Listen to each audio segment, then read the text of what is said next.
dans une aventure comme celle-là, n'importe quel spin doctor de qualité va auditer les campagnes précédentes et il se base sur une enquête d'opinion la plus récente possible pour vous donner justement vos éléments de langage et vos axes de communication. Et vous savez pertinemment que ça en 2016, Jean Ping l'a dit, et c'est l'un des griefs qu'on lui reproche pas mal. Allez voter, je m'occuperai du reste. On a vu comment ça a fini. Et cette histoire de on ne va pas donner notre stratégie, ça ne rassure pas les gens. Ça ne les rassure absolument pas. Comment ça? Comment le fait de voter pour le président m'engage également pour le député? Au Gabon, il n'y a pas de séparation de pouvoir. L'exécutif et le législatif, c'est pas deux choses totalement différentes. Mais qu'est-ce qu'on est en train de préparer?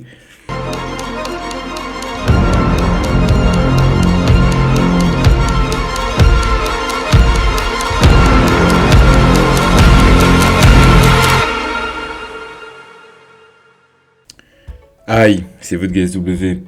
On est réunis à nouveau pour parler politique et géopolitique. La vidéo d'aujourd'hui sera consacrée quasiment exclusivement au Gabon. Ce pays va être en année électorale.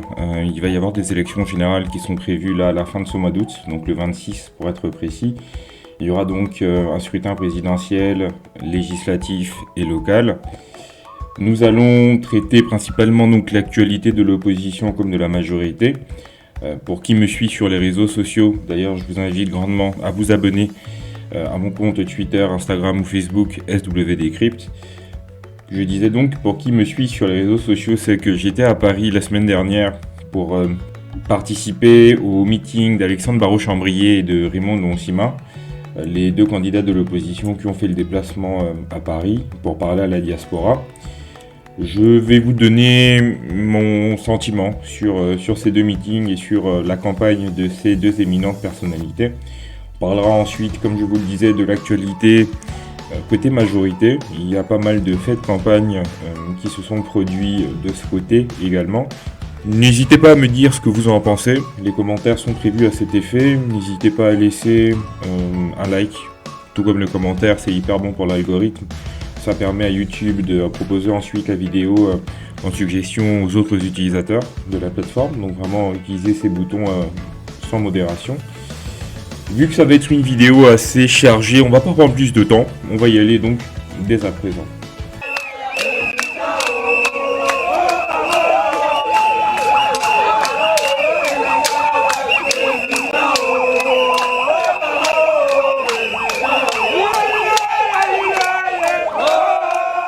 Je vais déjà faire un espèce de trigger warning pour bien préciser ma démarche. Je ne suis pas là pour faire des attaques personnelles. Je ne veux pas attaquer ces opposants ou les gens de la majorité. L'exercice que nous proposons sur cette chaîne est un exercice d'analyse. Et même si la critique peut être acerbe, elle est dite pour améliorer les choses. Je suis gabonais, mais je vis en France et dans ce pays, justement, on part du principe que la critique est nécessaire pour se bonifier et apporter une réelle plus-value à une trajectoire. Donc c'est dans ce but que je m'apprête à vous donner mon sentiment sur ces deux meetings. Je vais commencer par celui d'Alexandre Barraud-Chambrier, vu que c'est le premier qui a eu lieu donc le samedi. Je vis dans une ville du nord de la France, à Lille, qui est donc à peu près à 240 km de Paris. Et donc pour aller à Paris, il y a soit le train, soit la voiture. Et vu que j'ai un de mes meilleurs amis qui est lui aussi féru de politique, qui est de passage en France, il a vécu à Lille mais il vit désormais au Gabon. Et on a décidé donc de faire le déplacement pour Paris. On a checké les différents prix et c'était beaucoup plus accessible de le faire en voiture. On ne pouvait pas avoir ces deux éminentes personnalités qui se déplacent jusque Paris et puis nous se contenter de regarder ça en direct sur Facebook. Donc on a très vite pris la décision de faire le déplacement. Tout ceci pour vous dire donc que ça nous a coûté d'aller à Paris. Ça n'a pas été une sinécure ou juste quelques stations de métro. On a réellement fait le déplacement. Quand on arrive sur les lieux, le cadre était plus qu'agréable. C'était un espèce de bar bobo, un peu branché. Ça se passait en sous-sol.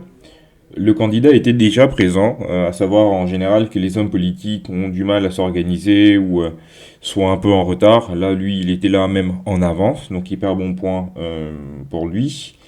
Et donc le meeting a commencé relativement à l'heure, 14h15 au maximum 14h30. On nous l'a présenté par le chauffeur de salle. Ensuite, il a pris la parole lui-même. J'avais déjà décelé chez le candidat Alexandre Barraud-Chambrier ce côté un peu technocratique qui fait qu'il a un peu du mal à vulgariser son propos. C'est quelque chose qui était déjà présent en 2016 et personnellement, je m'attendais à ce que 7 ans plus tard, le problème soit réglé. D'autant plus que là, il fait partie quasiment des favoris pour la candidature consensuelle, donc cette candidature qui doit réunir les candidats les plus sérieux. Ça a déjà été le cas un peu en 2016. Zouban Nama, Casimir Oyamba, c'était désisté pour Jean Ping. Et donc là, ils veulent réitérer un peu cet exploit en 2023. Et en sachant tout ça, et en sachant en plus que la course dans laquelle ils vont est hyper risquée, aussi bien pour eux-mêmes que pour les gens d'en face. Les gens d'en face ne peuvent pas prendre le risque de se retrouver boutés hors du pouvoir et être ex-président. Ils ne peuvent pas accepter de vivre en exil ou au Gabon et pourchasser, ou en tout cas plus au pouvoir. Donc quand vous allez dans une bataille comme celle-là, et je n'aime pas trop le terme d'alternance parce que pour moi c'est pas assez fort. Pour bouger un régime qui a quasiment 62 ans, on ne parle pas d'alternance mais de révolution. Et en sachant tout ça, quand vous vous décidez de vous lancer dans cette course, 2 ou 3 ans avant, vous vous préparez, vous vous entourez, de telle sorte à ce que vous ne laissiez aucune prise à vos adversaires. Et en ça, vous vous donnez même le maximum de chances d'être le candidat incontesté et incontestable et être réellement un caillou dans les chaussures de vos adversaires. Et Barraud-Chambrier, qui a donc les moyens, les connexions et le réseau pour pouvoir avoir les meilleurs professionnels à sa disposition, je ne comprends pas comment 7 ans plus tard, son problème d'aisance sur scène, son problème de vulgarisation de son propos et sa difficulté à prendre possession de la scène et être un peu un showman. Nous venons d'un pays très, j'allais dire latin, où on est quand même assez chaud, on aime l'ambiance, etc. Quand tu viens te présenter à une élection comme celle de président de la République, c'est pas une élection de chef de classe, tu te dois d'être la meilleure version de toi-même. Si tu es introverti, tu dois pouvoir travailler sur toi pour être le plus communicatif possible. Et à ce meeting de Paris, je n'ai clairement pas eu le sentiment que Barraud-Chambrier avait travaillé sur ces différents points. Il avait 4 ou 5 pages de discours à lire. Sans offense, c'était relativement des banalités. Il n'y avait rien de concret. Il n'y avait pas assez d'emphase. Venir nous dire que le Gabon est dans une situation critique, qu'il y a un besoin d'infrastructures sanitaires, de pouvoir trouver du travail aux jeunes Gabonais. Une éminente personnalité comme Chambrier ne déplace pas du monde pour ça. Normalement, on s'attendait à une analyse beaucoup plus pointue, beaucoup mieux construite, donner même le sentiment aux gens qu'on a travaillé durement sur ces dossiers. Et ça m'amène même à vous partager un sentiment personnel.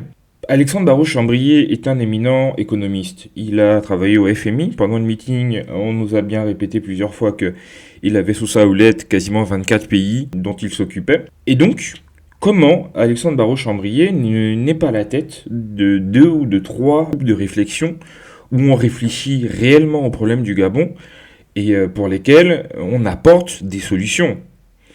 Parce que si il vient à devenir président de la République, il va y avoir tellement d'incendies en même temps qu'on ne peut pas se permettre à ce moment-là de tâtonner ou de montrer qu'on n'a pas été préparé. Exemple, quel est le monsieur économie de Barreau-Chambrier dans son parti, le Rassemblement pour la patrie et la modernité?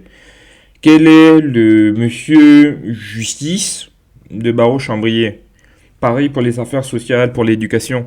Parce que une fois qu'il, je lui souhaite, devient président, il n'y aura pas la possibilité de lire les dossiers et de prendre tout son temps.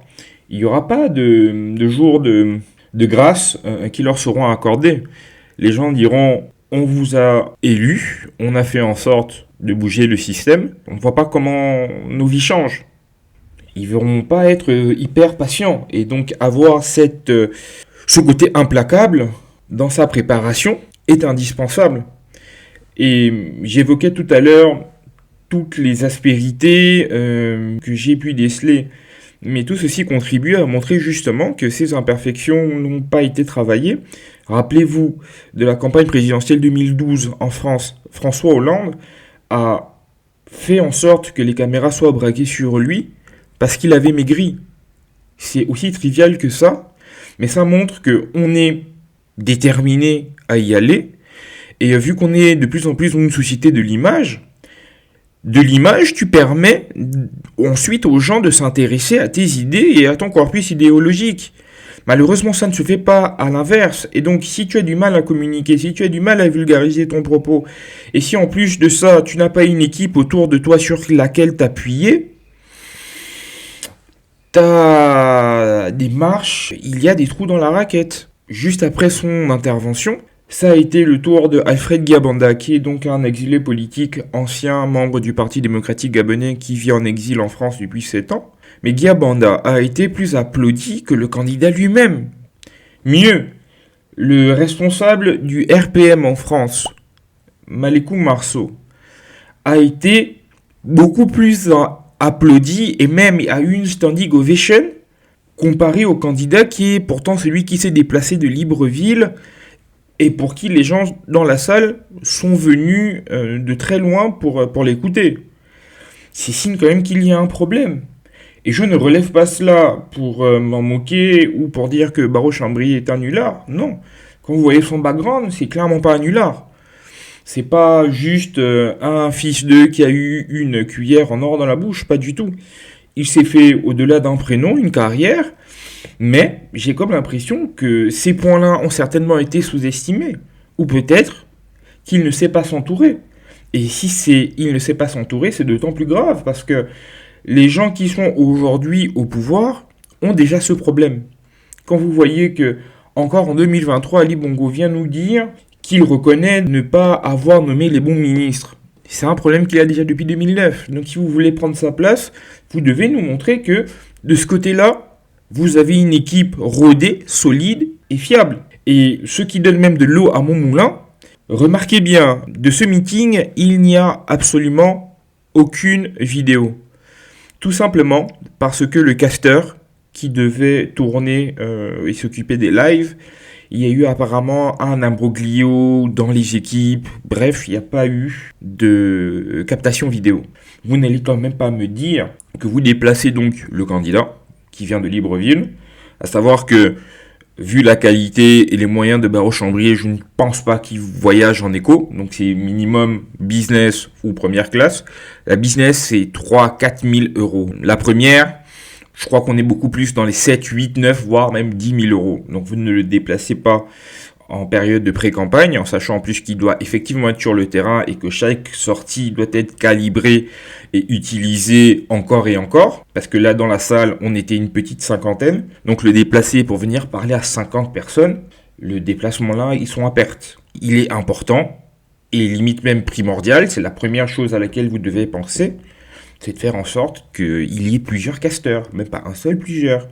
En France, il y a de nombreux influenceurs, activistes. Ils auraient pu les convier au meeting, faire en sorte que eux également fassent large diffusion de cet événement pour toucher le maximum de gens de la diaspora. Ils ne l'ont pas fait. C'est grave. Ça, c'est une faute professionnelle importante. En période électorale, on ne peut pas faire l'impasse sur ce type de stratégie. Ce n'est clairement pas possible. Et à côté donc de ce côté soporifique qu'il peut avoir, il y a des solutions qui existent pour faire en sorte que le candidat soit avenant, agréable. Et je vais illustrer tout de suite ce que je vous dis en vous montrant des images de la causerie au Sénégal. Ce sera un peu plus parlant et ça me permettra aussi de pointer deux, trois incohérences que j'ai pointées dans son discours et qui viennent là encore montrer qu'il y a de l'impréparation.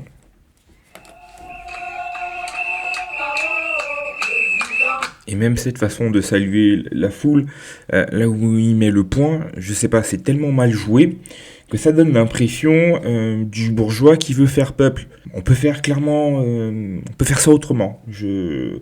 C'est un avis peut-être personnel, n'hésitez pas à me dire ce que vous en pensez vous, mais ça passe pas pour moi.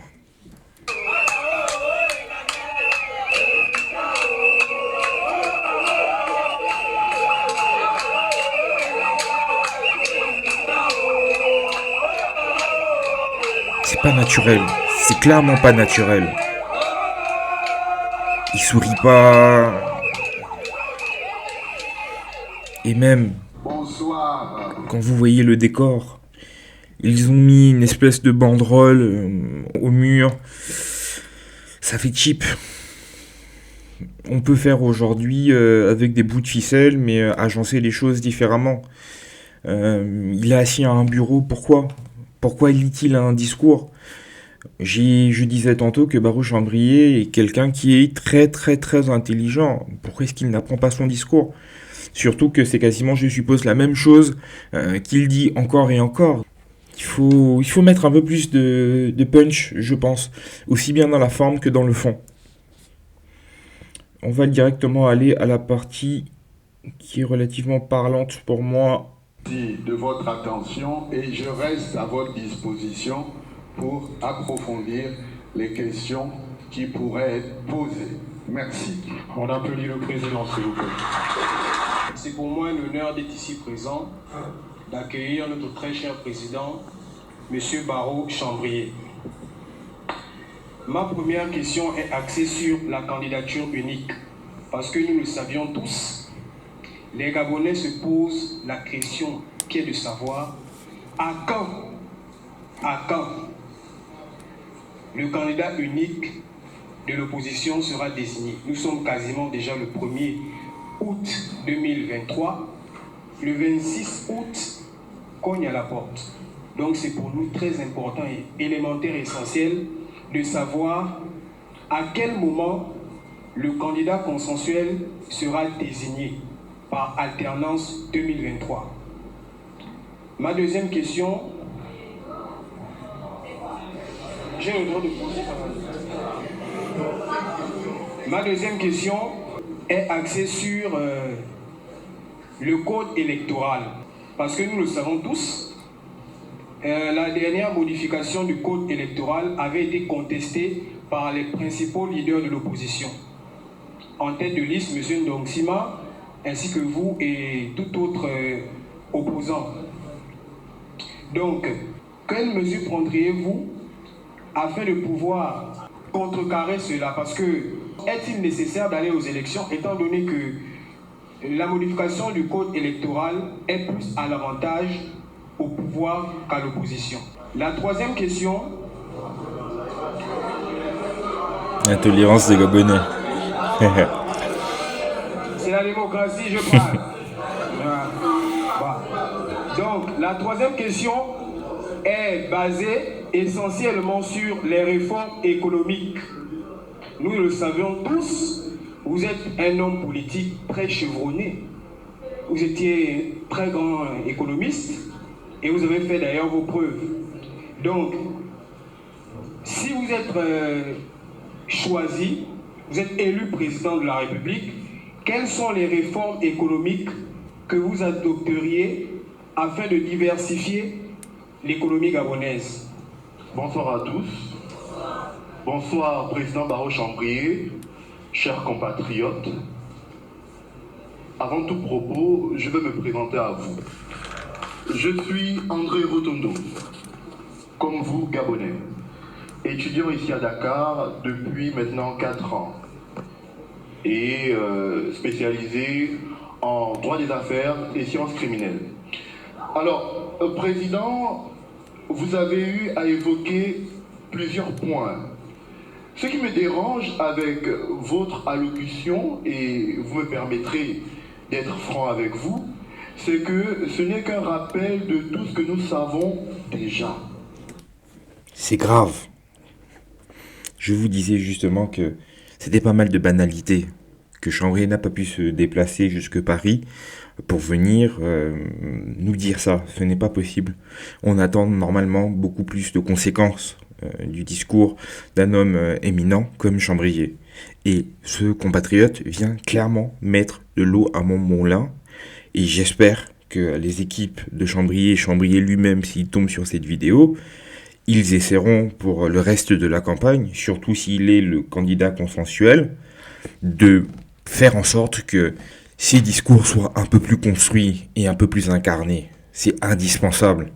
On va écouter sa réponse. Vous verrez qu'il y a clairement un problème. On est en plein dans le débat et par rapport à la question de notre interlocuteur, le premier c'est Monsieur Rémi Biban. Sur la candidature unique, je crois que votre question, elle vient à point nommé.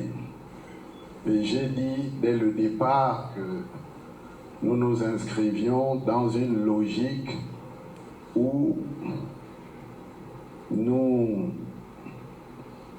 sommes en train de préparer les conditions pour une candidature unique.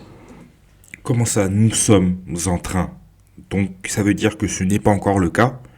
On est à 3 semaines de l'élection en elle-même. Le pouvoir est encore en train de changer les règles, on va le voir tout à l'heure. C'est quoi cette impréparation, ce manque d'anticipation? Si vous saviez en plus que, même si vous pouvez nous dire que on pensait encore jusqu'au début de l'année que ça devait être un scrutin à 2 tours, et donc le scrutin à 1 tour nous a surpris. Mais vous ne pouvez pas venir nous avouer que c'est uniquement entre les 2 tours que vous alliez créer des passerelles entre vous. D'autant plus que pour pouvoir faire ce type de révolution que vous appelez de vos voeux, il faut avoir une capacité à avoir 10, 15 coups d'avance.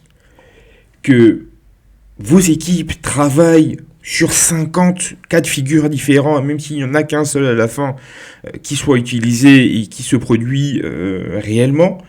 Mais ça vous permet au moins d'être préparé, de ne pas laisser de prise à vos adversaires et surtout qu'il n'ait pas à venir détraquer votre système ou votre stratégie. C'est grave, cet aveu. Et en disant ça, je ne pointe pas uniquement Barrault-Chambrier, mais tous les membres d'Alternance 2023. C'est pas possible de venir nous expliquer qu'on est à 3 semaines de l'élection et que pour le moment, ils ne savent absolument rien du process, de comment ils doivent se départager. Est-ce que ça va être une primaire? Est-ce que ça va être des sondages? Est-ce que ça va être une entente entre copains et coquins? Mais le seul problème, c'est que c'est déjà ce qu'on reproche aussi à nos compatriotes d'en face. Donc ne venez pas faire les mêmes choses qu'eux ou être aussi inconséquents qu'eux. C'est pas possible. Parce que ça voudrait donc dire que vos candidatures, c'est poussez-vous de là qu'on s'y mette et on va venir reproduire les mêmes choses. C'est pas possible. Alors, mais avant de choisir une candidature unique, il faut savoir qui pèse quoi. Et on définit ça comment? On ne peut pas se lever comme ça. Sur quelle base? Quels paramètres? Quelqu'un sans que on ait évalué un certain nombre de critères objectifs.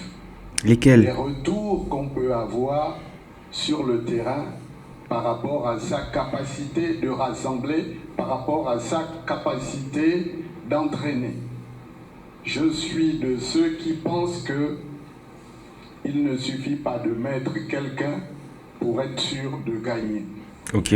Encore faut-il que cette personne puisse remplir un minimum de conditions. Lesquelles? De crédibilité, de sérieux. On définit la crédibilité, le sérieux comment?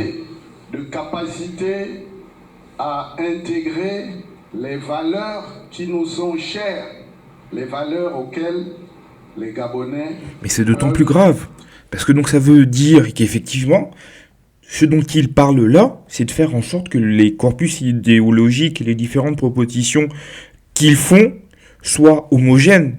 Et vous voulez me dire que c'est en 2-3 jours que vous aurez assez de temps pour éplucher les différents programmes et parler de point par point? Mais non. De cet aveu, on comprend que on s'entend d'abord sur le nom, et on verra après du contenu par la suite. Et on ne peut pas entrevoir les choses en ces termes, c'est pas possible. On doit normalement d'abord parler du contenu, et ensuite du nom. Il y a déjà, j'ai l'impression, dès le commencement, quelque chose qui est pipé. Et pour finir, j'ai même bien l'impression que donc, on pourra jauger les gens, surtout à leur capacité à financer une campagne. On risque de réitérer en ça 2016, parce que Jean Ping était parti déjà avec de l'avance, mais comme il était celui qui était le mieux préparé financièrement, il a pu défrayer les autres. J'ai l'impression qu'on s'oriente vers ça, parce que ça va être à peu près le seul critère pour pouvoir définir qui est plus capable que les autres. Et ça, c'est un problème. Parce que si c'est Chambrier qui est désigné, je ne fais pas des attaques personnelles, je le répète encore, mais c'est pas le meilleur des candidats. Et ça, c'est mon avis personnel. Donc, c'est ce travail-là pour apprécier les dynamiques individuelles sur le terrain, à apprécier effectivement la qualité du discours, mais aussi la combativité, la capacité d'imposer un leadership à même d'amener le camp adverse à accepter la défaite. Parce qu'il ne s'agit pas seulement de gagner, il s'agit de prendre le pouvoir. Et ce sont donc toutes ces questions sur lesquelles nous travaillons. Je crois qu'il y a un horizon qui est celui de l'ouverture de la campagne électorale. Donc le 11 août. Et ben dis donc. On peut, dans le cas le plus favorable, espérer que ça sera le cas. Et permettez à votre humble serviteur de penser que je suis en mesure d'incarner aussi cette candidature consensuelle. Il ne s'agit pas d'une candidature unique, puisqu'il y a déjà 18 candidats, mais une candidature consensuelle. Mais il y a aussi,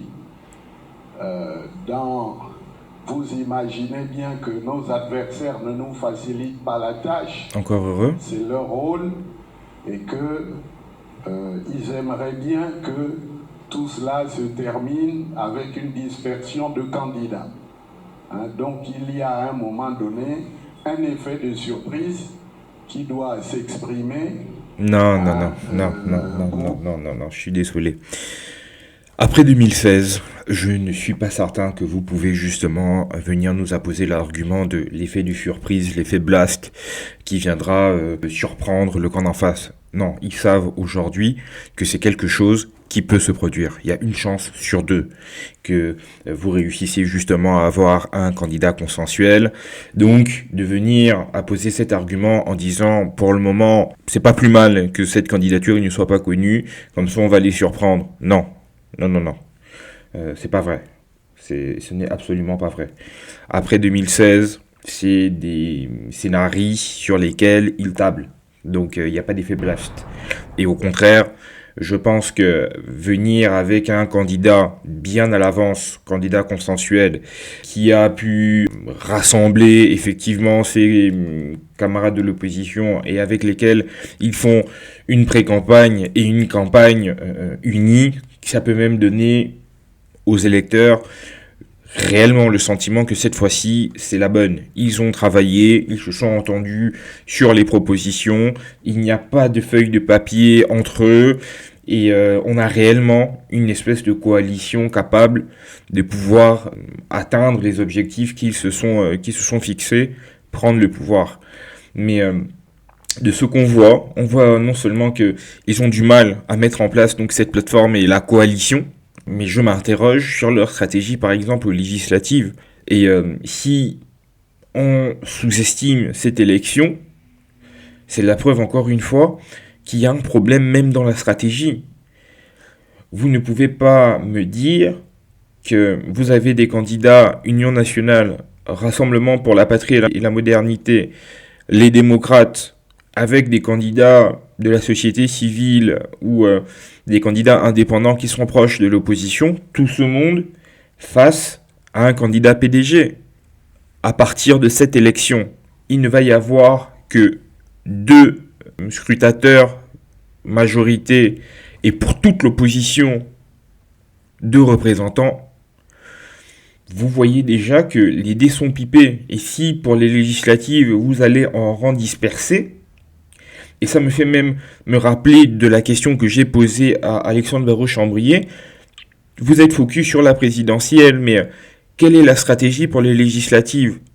Parce que avoir le palais présidentiel, et si on n'a pas la majorité au Parlement, et que la majorité reste pédégiste, ça ne servira à rien. De me répondre, on pourra dissoudre. Comment ça? Le PDG est l'un des partis les plus implantés dans le pays. Si ils ont la majorité à l'Assemblée nationale, même si vous pouvez dissoudre, ils vont vous mettre des bâtons dans les roues pour que les résultats soient quasiment identiques, ou s'il n'est pas identique, de trouver même les moyens de vous déposséder de vos prérogatives. Donc, qu'il n'ait pas travaillé dessus est problématique. Faire en sorte que la dynamique soit forte, comme cela s'est passé en 2016 et dans une moindre mesure en 2009. Donc permettez qu'il y a des éléments de stratégie et de tactique qu'on ne puisse pas révéler devant cet auditoire aussi sympathique et aussi amical que vous l'êtes. Vous voyez quand je vous dis que Barraud-Chambrier a encore ses difficultés à vulgariser son propos. C'est lourd, c'est très très lourd. Et par rapport à ce qu'il vient de dire, quand vous décidez de vous lancer dans une aventure comme celle-là, n'importe quel spin doctor de qualité va auditer les campagnes précédentes et il se base sur une enquête d'opinion la plus récente possible pour vous donner justement vos éléments de langage et vos axes de communication. Et vous savez pertinemment que ça, en 2016, Jean Ping l'a dit, et c'est l'un des griefs qu'on lui reproche pas mal. Allez voter, je m'occuperai du reste. On a vu comment ça a fini. Et cette histoire de « on ne va pas donner notre stratégie », ça ne rassure pas les gens. Ça ne les rassure absolument pas. On ne vous demande pas de venir tout exposer point par point, mais donner au moins 2 ou 3 arguments forts pour bien leur montrer que vous avez travaillé sur ces questions et que vous pouvez être convaincant par votre capacité à être convaincant sur cet item en particulier. Vous pouvez montrer que vous avez une marge d'avance sur vos adversaires et que vous avez réellement la solution et vous saurez implémenter ces solutions pour atteindre votre objectif. De ne pas avoir conscience de ça et de venir limite énoncer les choses mot pour mot que Jean Ping en 2016. Et ça donne vraiment l'impression que Barraud-Chambrier, s'il ne prend pas garde, va être le Jean Ping 2.0. il va être candidat consensuel. C'est celui qui a donc le plus de moyens, qui va pouvoir avoir le lead. Mais pour quoi faire ? Je pose la question. Va-t-il être en capacité de mener la contestation si par la suite l'élection est volée? En tout cas, il aurait dû là donner des gages. Mais il ne fait absolument rien de tout ça. Alors, le code électoral, oui, il faut aller aux élections. La politique de la chaise vide n'a jamais payé. Je suis d'accord. Et quelles que soient les difficultés, nous devons aller aux élections. En 2018, l'opposition a commis l'erreur de ne pas aller en rang serré aux élections. Et nous voyons aujourd'hui les conséquences avec toutes ces lois qui ont été adoptées pour légaliser un certain nombre de situations que je ne citerai pas, mais que vous devinez, tous ces changements de la Constitution qui n'ont pour but que de faciliter le travail à celui qui déjà s'est imposé à la tête de l'État malgré la défaite, et nous pensons qu'il faut y aller, mais prendre les dispositions au niveau des bureaux de vote pour contrer ces manipulations. Bon, aujourd'hui, nous avons appris qu'il y a un bulletin de vote unique. Bon, ce n'est pas pour faire plaisir à l'opposition, c'est tout simplement parce que vous imaginez qu'imprimer 19 bulletins de vote, ce n'est pas une mince affaire. Si on aligne 19 bulletins de vote, je crois que cette table-là sera bien occupée. Et ce n'est pas simple si, après les élections législatives, il y en a 20, si les élections locales, les listes, il y en a 20, alors vous voyez le temps que tout cela va mettre pour voter. Donc ce n'est pas pour nous faire plaisir, c'est simplement parce qu'il y a une nécessité. Mais il y a également une nécessité. On nous a dit que chacun aurait le procès verbal. La difficulté, c'est au niveau du représentant de l'opposition dans le bureau de vote. Parce que vous savez, il y a des oppositions au pluriel. Et nous devons veiller à ce que, effectivement, nous soyons bien représentés dans les bureaux de vote. C'est dire que vous, les citoyens, là où vous allez voter, vous devrez exercer la plus grande attention.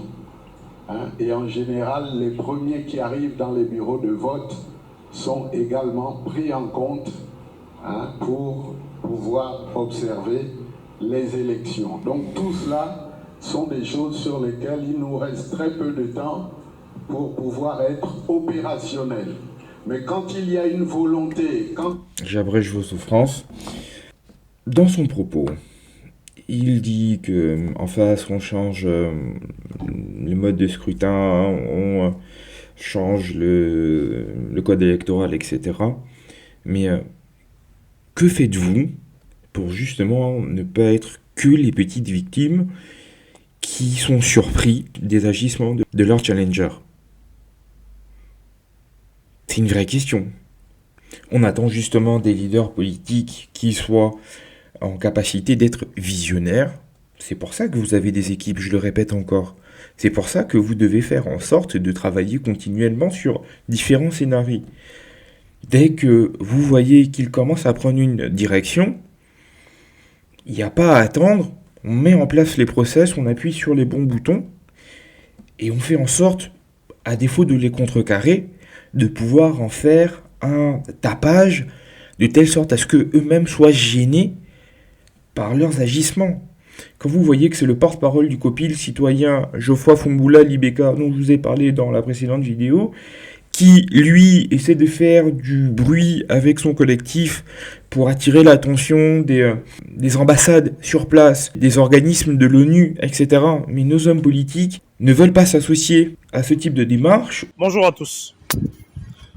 Ici, derrière moi, vous voyez, vous avez la Cité des Nations Unies qui abrite toutes les agences des Nations Unies, en l'occurrence l'UNOCA, le PNUD, la coordination des agences des Nations Unies et j'en passe. Ce matin, pour le compte du COPIL citoyen et des candidatures engagées, nous avons déposé un courrier à ces trois agences, à savoir l'UNOCA, qui est en même temps le représentant spécial du secrétaire général des Nations Unies en Afrique centrale, au représentant résident du PNUD et à la coordinatrice générale des agences des Nations Unies. Qu'est-ce qui motive notre courrier?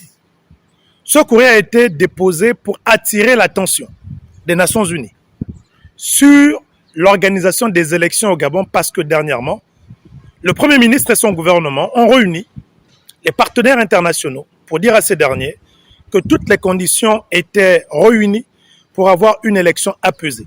C'est un grossier mensonge, ce sont des hallucinations à la limite.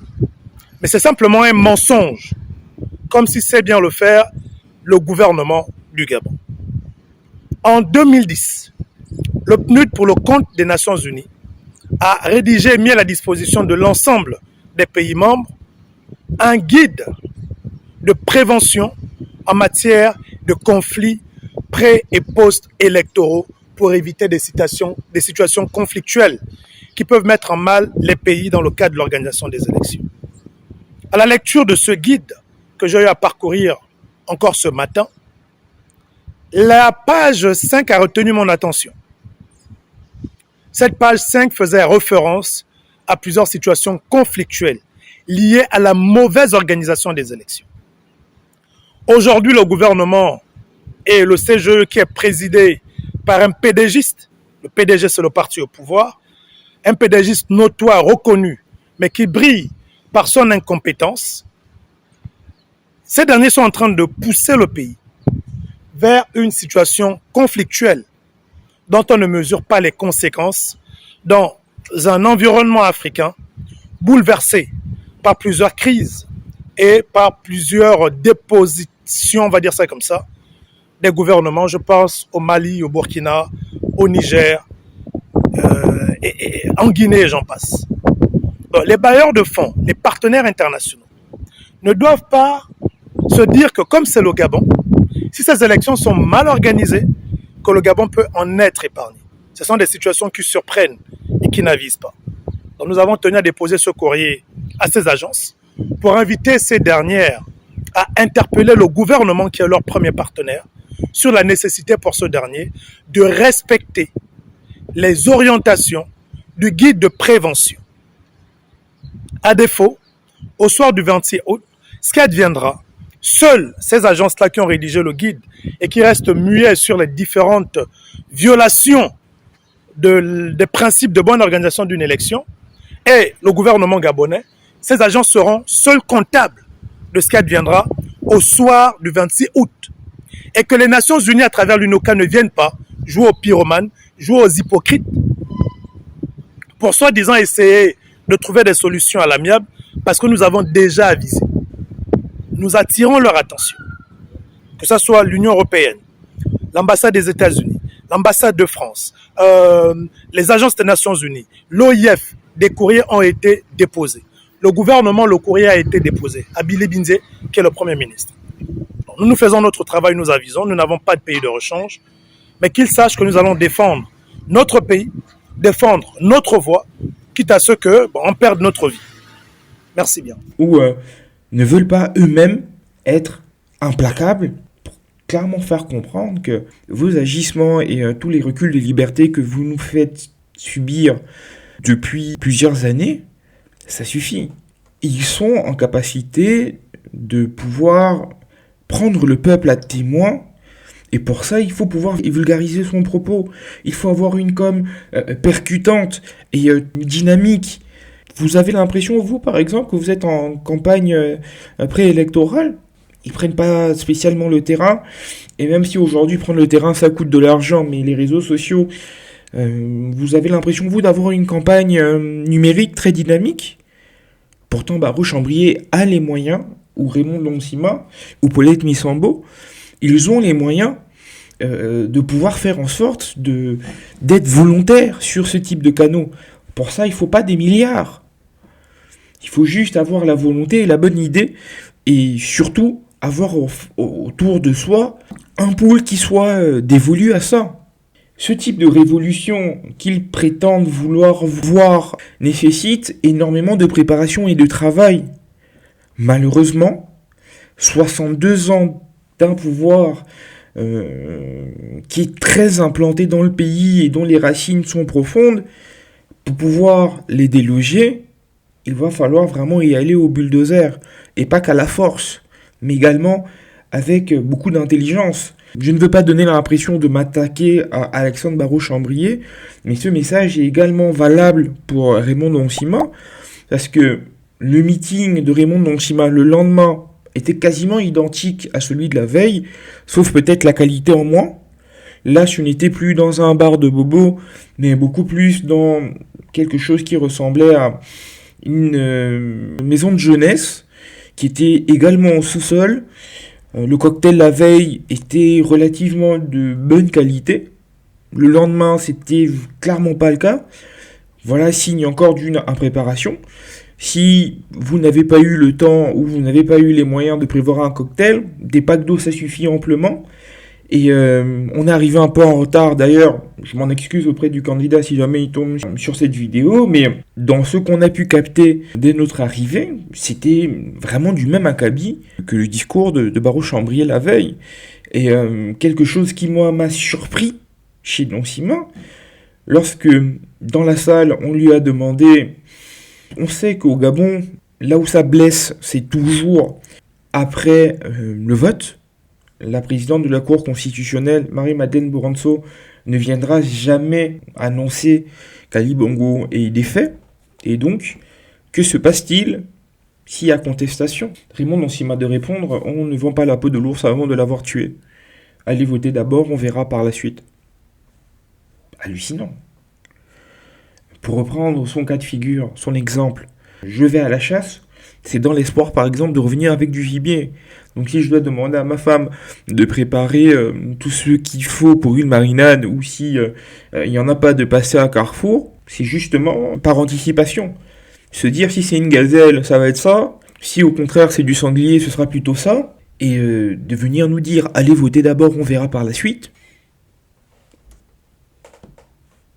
Je restais sans voix. Et je pense que nos hommes politiques vont devoir faire en sorte que dans l'offre politique qu'ils font, il va falloir justement qu'ils nous montrent qu'ils se mettent à la hauteur de l'événement, vu que c'est quelque chose de grand qui doit être effectué, parce que celui qui y arrivera rentrera dans les livres d'histoire. Tout fait grandiose a besoin de préparation, de constance et de rigueur. Ça ne me fait pas plaisir de le dire, mais si je me veux être un analyste froid et objectif, je dois reconnaître que, de mon point de vue et de là où je vois la scène, je vois pas mal de trous dans la raquette, où on finit par se dire que si 2023 il n'y arrive pas, ça va être gravissime, vu l'état critique dans lequel est le pays, vu la désillusion qui gagne déjà de nombreux de nos compatriotes qui ont fini même par ne plus croire en cette capacité, en ce jour, de pouvoir avoir quelqu'un d'autre que les Bongos, pas parce qu'on les déteste, mais parce que 62 ans, il est peut-être temps de laisser le tour à un autre Gabonais de pouvoir apporter autre chose à son pays. Il n'y a pas que. Normalement, le poste de président, c'est ça. Et au-delà de président, même de député, c'est un don de soi qu'on fait. Et ça ne peut pas toujours être les mêmes qui se donnent. Donc, laisser un peu la place, c'est pas méchant, c'est pas mauvais de le dire. Pour ça, il faut normalement tout autre chose. On va voter Ali, on va quitter la galère et on va danser le Makossa. Quel longtemps s'il va faire ça au calme. Le jour du vote c'est popo dans les unes. Yali tout le mapan te soutient, on est ensemble. Dans la précédente vidéo que j'ai fait sur le Gabon, c'était sur Glenn Moudende, un jeune Gabonais qui, dans la région de Mandjindolou, a pris des gens en otage pour attirer l'attention sur leur qualité de vie qui était difficile, sur le fait que les sociétés qui travaillaient dans la zone les exploitaient beaucoup plus qu'autre chose. Et d'ailleurs, en parlant d'exploitation, l'homme politique qui était propriétaire donc de la société prestataire de services pour qui Glenn Moudende travaillait. Les politiques viennent, ils implantent leurs entreprises et gèrent le travail à bricole, où ils payent les gens quand ils veulent, 5 mois, 6 mois après. Tout ça, les gens doivent accepter. Que quelqu'un te fasse travailler pendant 6 mois, il ne te paye pas, tu dois l'applaudir, et quand il vient te payer, il te donne 1 mois sur les 6 mois qu'il te doit. Ça, ce sont les hommes politiques de notre département. Très peu de gens ont fait le lien. Ce monsieur est un haut cadre de l'administration. Il a été secrétaire général du ministère des Hydrocarbures, directeur général adjoint de la GOC, de la Gabon Oil Company. Il a même été conseiller spécial du président de la République, Jean Koubi Guiedi, et qui a même là été investi aux législatives par le PDG. Et les 6 mois de salaire que le propriétaire de cette société lui devrait apparemment, c'est ce monsieur. Et d'ailleurs même, c'est un peu hallucinant de dire que tu n'apportes que malheur et difficulté au tien. Déjà, c'est un non-sens, d'autant plus que quand vous voyez son parcours, il doit être à l'abri du besoin. Et s'il a eu ses contrats avec les sociétés pétrolières, je suppose que c'est parce qu'il était en contact avec elles quand il travaillait pour l'État. Et d'ailleurs, je crois qu'il doit y avoir un espèce de code du fonctionnaire qui interdit d'avoir des parts dans des sociétés privées. Ça, c'est des conflits d'intérêts. Et du fait donc de cette prise en otage, le gouvernement, un peu dépassé par la situation, a créé une contre-histoire pour retourner l'opinion, où apparemment Glenn Moudende aurait violé donc une de ses otages. Après, le procureur de la République qui est passé à la télé pour rappeler les différentes peines qui étaient encourues en cas de trouble à l'ordre public, de prise d'otage, etc. Mesdames et messieurs, chers concitoyens, dans la perspective de la tenue prochaine des élections présidentielles, législatives et locales, et compte tenu des incidents survenus dans certaines localités du pays, le parquet de la République tient à rappeler que les auteurs, complices et instigateurs d'actes répréhensibles s'exposent à des poursuites judiciaires et à de lourdes sanctions pénales, notamment en cas de violence et voies de fait, coups et blessures volontaires, 5 à 10 ans d'emprisonnement, coups et blessures volontaires ayant entraîné la mort sans intention de la donner, 15 ans de réclusion criminelle, destruction et dégradation des biens, 1 à 10 ans d'emprisonnement. Et sur ces entrefaits, on a mis le président de la République diminué comme il est dans un avion de Libreville pour Port-Gentil, pour aller donc faire cette campagne de communication avec la présumée victime. Et donc vous voyez là le président de la République qui fait vraiment un signe de compassion. On fait même un zoom sur lui qui réconforte la dame. Bon, c'est un peu gros et un peu fort de café, et surtout, il n'y a pas besoin de cette communication gros sabot, d'autant plus que vous voyez, il n'y a pas une activité oufissime. Le dernier post, c'était ça, le 24 juillet, et il y a quelque chose, il y a 3 jours, sur la mort du président Henri Konan-Bédié. C'est même en voyant ça que je me dis, cette histoire de viol, ça tombe réellement à propos pour le décrédibiliser, parce que forcément ils n'ont pas envie d'avoir un martyr sur les bras, c'est hyper dangereux pour eux. De voir le niveau de cynisme, ça m'interpelle un peu. Et ils ont même fait des espèces de photomontages avec des hommes politiques, je suis Paulette Missambo et le viol de Philippine par Glenn Patrick sur Mindifère. Ils ont fait ça sur Geoffroy Fumbla Libeka et sur Jean-Pierre Claver Manganga Moussavou. À niveau de cynisme, plus c'est pas possible. Et c'est face à ces gens-là, qui sont très cyniques, qui ne reculent devant rien, que les opposants doivent justement être implacables et rigoureux. Et s'ils ne le sont pas, et que vos adversaires n'hésitent pas à faire des coups en dessous de la ceinture, vous n'êtes pas sorti de l'auberge. On apprend également que la vice-présidente Osukara Ponda a convoqué des hauts fonctionnaires et des patrons de sociétés parapubliques et privées, mais également des présidents d'institutions pour un meeting du PDG. Mais où est-ce qu'on est ? Et là, Gabon Media Time parle même du retour au parti unique. Je vous lis un paragraphe. Le principe de parti unique serait-il toujours en vigueur au Gabon ? C'est la question qu'on pourrait se poser au vu des actions quelque peu ambiguës de certaines personnalités politiques qui, depuis des années, confondent le cadre républicain et partisan. Dernière illustration de cette pensée au ras des pâquerettes, l'appel lancé par le membre du comité permanent du bureau politique, Rose Christiane Osukara Ponda, qui, se présentant sous la fonction de vice-président de la République, s'est arrogé le droit de convoquer institutions et hauts responsables de l'administration publique. Vous voyez ? On ne recule absolument devant rien. Tout est fait pour maximiser leur maintien au pouvoir. Tout. Et donc, vous avez le Centre gabonais des élections qui annonce que le scrutin va se passer dorénavant avec un bulletin unique. Et les premiers à faire une communication sur le sujet, ce n'est pas le CGE, mais le Parti démocratique gabonais. Ils avaient l'information avant ? Excusez-moi de me poser la question. Les candidats aux présidentielles et aux législatives sont désormais sur le même bulletin. Une économie financière car moins de bulletins à imprimer, une logistique moins importante pour les acheminer. Mais vous verrez que ces explications sont des explications fallacieuses.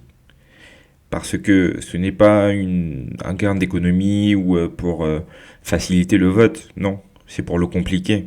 Et pourquoi est-ce que je dis ça ? One Gabon, qui est un média dirigé depuis la présidence de la République, elle est sous l'autorité du conseiller spécial du président de la République chargé de la communication, Jessie Elekoga. Et donc One Gabon nous a produit cette vidéo pour vulgariser donc les changements qui vont être opérés dans cette élection générale. Freddy, c'est toi que je cherche. Ça va ? Ça va ? Oui. Dis-moi, on parle de bulletin unique pour les prochaines élections. Oui, il y a un peu tout autour. Tu peux m'en dire un peu plus ? À mon sens, je pense que le bruit tout autour, c'est parce que les gens n'ont pas compris l'intérêt du bulletin unique. Le bulletin On est trop bête. mis en place par le système gabonais des élections pour faciliter le processus électoral et le simplifier également. Mais est-ce que ce processus est légal ? Ce processus est ce qu'il y a de plus légal. Et justement, à ce sujet, je suis en train de lire un article qui dit que le CGE a pris cette décision conformément à l'article 68 de la loi numéro 07/96 du 12 mars 1996 portant disposition commune à toutes les élections politiques au Gabon. D'accord, tu me montres comment ça se passe ? Écoute, suis-moi. Tu vois, Zoline, c'est exactement à ça que va ressembler tous les bureaux de vote. Écoutez bien. Sont munis de deux urnes. Une urne pour les législatives et présidentielles, une autre pour les locales. Entendu par là que pour les locales, on aura bien sûr qu'à voter comme à l'accoutumée.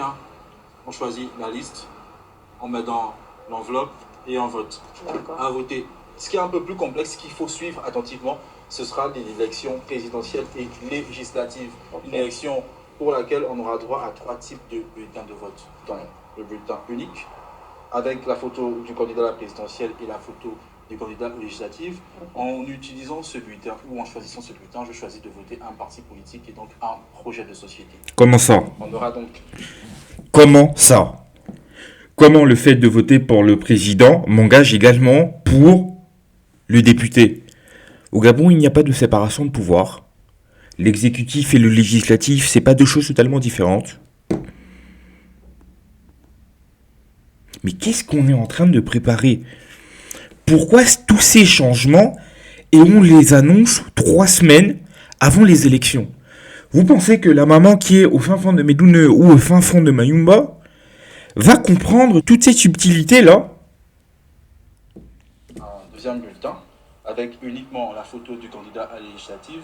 En choisissant ce bulletin, je décide de voter le candidat aux législatives et de m'abstenir pour l'élection présidentielle parce que je n'ai droit qu'à un seul vote. Comment ça ? Comment, parce que j'ai choisi un candidat aux élections présidentielles qui était un indépendant, je ne peux plus voter pour les législatives et je dois m'abstenir ? Mais c'est même absurde. C'était pas plus simple que de faire 3 urnes, on vote pour les présidentielles, on vote pour les législatives, on vote pour les locales. Pourquoi embrouiller les gens? C'est quoi le but de tout ça? Et le troisième type de bulletin qui sera bien entendu, le bulletin avec la photo du candidat à la présidentielle, un candidat indépendant qui n'a pas de parti politique. Et donc, si je choisis ce candidat à la présidentielle, je fais le choix de m'abstenir pour les législatives. Est-ce que tu m'entends? Ok, Bah, écoute, je ne sais pas ce qui tu vas voter, mais dans tous les cas, je préfère voter, moi, un projet de société, c'est-à-dire un président, et son député pour tous les sièges. Qu'est-ce qu'on est en train de nous préparer? Et on n'a pas l'impression que les membres de l'opposition aient une stratégie pour pouvoir déjouer toutes ces règles qu'on est en train de mettre en place pour créer un imbroglio et s'arroger le maximum de possibilités de rester au pouvoir. Pourquoi, lorsqu'on vote pour le président, on est obligatoirement obligé de voter pour le député? Et si vous avez, donc ce qui va réellement se produire, des gens qui mettent 2 bulletins dans la même enveloppe, par exemple, qui a voté pour le président PDG et qui veut voter pour le député indépendant, il n'a pas trop compris comment ça se passe, et donc il a mis les 2 bulletins dans la même enveloppe, son vote sera décrété nul. Il n'y aura que pour les locales que ça comptera. Et celui qui va être avantagé là, parce que du côté du PDG, en général, les gens, donc vu que ce sera sur le même bulletin, prendront PDG, voteront, et eux, la probabilité que leur vote soit annulé reste faible. Pourquoi est-ce que on met en place toutes ces règles, et surtout 3 semaines avant, on ne les vulgarise pas, on les annonce à la sauvette? C'est quoi le projet? C'est quoi le but? Pourquoi tout ça? C'est pas que de l'impréparation. C'est pas possible. Il y a des gens de grande qualité qui sont très intelligents au sein du gouvernement et de ces instances qui décident de ce genre de choses. C'est inquiétant. C'est très très très inquiétant. C'est ce que j'avais à vous dire sur l'actualité politique de cette semaine au Gabon. J'ai l'impression, pour ne pas vous livrer mon sentiment personnel, que plus le temps passe, et je ne dis pas ça pour que vous n'alliez pas voter, il est important que chaque Gabonais, chaque citoyen fasse son devoir, et que face à sa conscience, il se dise qu'en tout lieu et en tout temps, il a toujours été présent, il a toujours fait ce qu'il fallait à son petit niveau pour donner l'impulsion, pour que le changement se fasse. Et même si vous avez l'impression de boxer dans le vide, de toujours le faire, toujours avoir à être irréprochable de ce côté-là.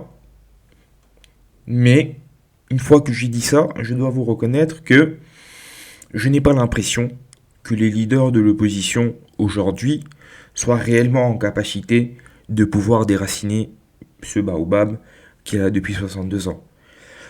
Quand vous voyez que même les membres du COPIL citoyen sont un peu désabusés par le fait qu'ils sont mis de côté par les partis historiques, qu'il n'y a pas de passerelle entre eux, il n'y a pas de coordination entre ces différentes forces, vous vous rendez compte qu'on n'a peut-être pas bien saisi l'importance du moment.